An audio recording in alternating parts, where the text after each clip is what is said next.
안녕하세요. 인류의 가장 오래된 미스터리 중 하나죠. 바로 꿈의 세계로 여러분을 안내할 오늘의 이야기에 오신 것을 환영합니다. 우리 모두 매일 밤 꿈을 꾸지만 그 정체가 대체 뭔지 아직도 모르는 게 너무 많죠? 오늘 우리가 파헤쳐볼 핵심 질문은 바로 이겁니다. 꿈을 그냥 뇌 활동의 부산물로 보는 신경과학적 관점이 있고요. 또 한편에서는 꿈이 우리 생존과 문화에 아주 핵심적인 역할을 했다고 보는 진화론적 관점이 있죠. 이 두 가지 시각이 어떻게 평평하게 맞서고 또 결국에는 어떻게 하나로 합쳐지는지 한번 따라가 보겠습니다. 자, 그럼 바로 뛰어들어 보죠. 일단 꿈이 왜 그렇게 이상하고 말이 안 되는지부터 알아봐야겠죠? 그 해답의 첫 번째 조각은 하버드 대학의 앨런 홉슨 교수 연구에서 찾을 수 있습니다. 홉슨 교수의 초기 아이디어는 생각보다 간단했어요. 우리가 잠든 동안 뇌의 어떤 부분에서 무작위로 전기 신호가 막 터져 나온다는 거예요. 그럼 깨어있는 뇌가 이 혼란스러운 신호를 어떻게든 이해해 보려고 나름대로 스토리를 만들어낸다는 거죠. 이게 바로 활성화, 합성, 가설입니다. 자, 이 표가 정말 흥미로운데요. 홉스는 이걸 AIM 모델이라고 더 발전시켰어요. 여기서 핵심은 맨 아래 렘 수면 상태를 보는 겁니다. 이때 우리 뇌의 화학적 균형이 완전히 뒤집어지거든요. 아주 쉽게 말해서 이성적이고 논리적인 생각을 담당하는 세로토닌 같은 화학 물질들은 거의 바닥나고요. 대신 감정과 기억을 주관하는 아세틸콜린이라는 물질이 뇌를 완전히 장악해버리는 거죠. 바로 이 화학 물질의 변화가 꿈을 기묘하고 비논리적으로 만드는 주범인 셈입니다. 좀 더 구체적으로 들어가 볼까요? 우리 뇌에서 현실 필터 역할을 하는 등 외측 전전두엽 피질이라는 부분이 있는데 렘 수면 중에는 이 부분의 활동이 뚝 떨어집니다. 이 필터가 꺼져버리니까 꿈속에서 우리가 하늘을 날아다니거나 갑자기 다른 장소로 순간이동을 해도 이거 좀 이상한데? 하고 비판적으로 생각하지 않고 그냥 현실로 받아들이게 되는 거죠. 그래서 홉스는 이렇게까지 강력하게 말했습니다. 신경생물학적으로만 보면 꿈을 꾸는 상태는 현실 검증 능력이 사라진다는 점에서 정신병적인 상태와 놀랍도록 비슷하다는 겁니다. 이게 바로 꿈의 기괴함을 설명하는 첫 번째 열쇠였어요.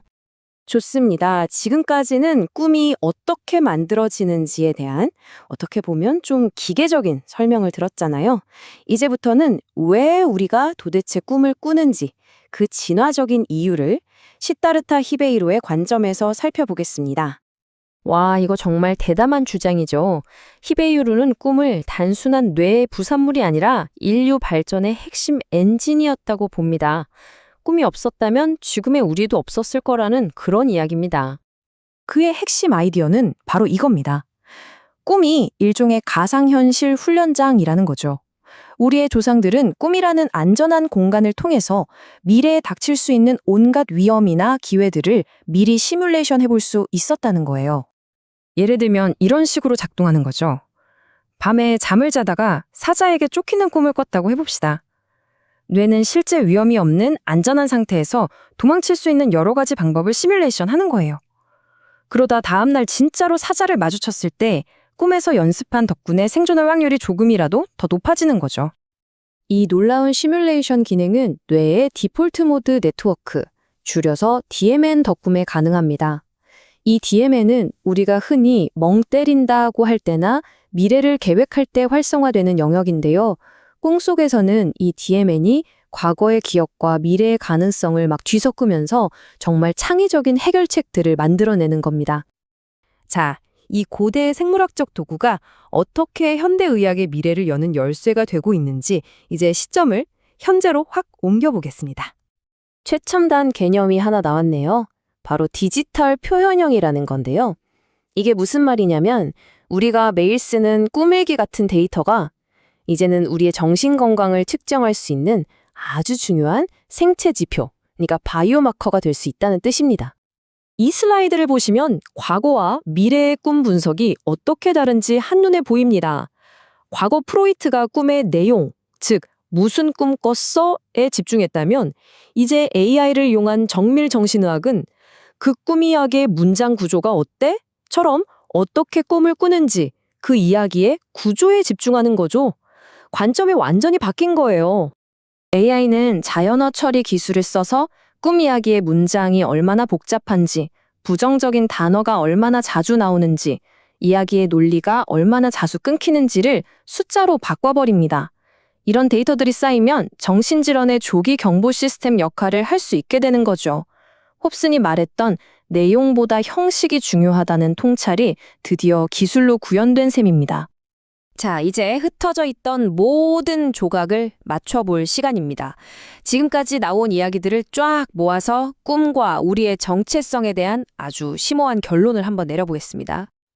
이 표가 오늘 이야기의 모든 것을 요약해준다고 할 수 있습니다. 처음에 던졌던 질문 기억나시나요? 꿈은 그저 뇌의 무작위적인 소음일까?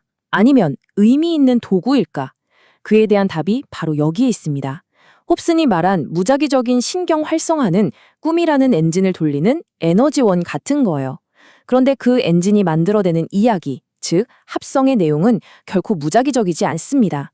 히베이로의 주장처럼 그건 바로 우리의 가장 깊은 감정적인 관심사와 생존 본능을 반영하는 의미 있는 시뮬레이션인 거죠. 결국 두 이론은 서로 싸우는 게 아니라 하나의 그림을 완성하는 완벽한 파트너였던 겁니다. 이게 바로 꿈의 역설입니다.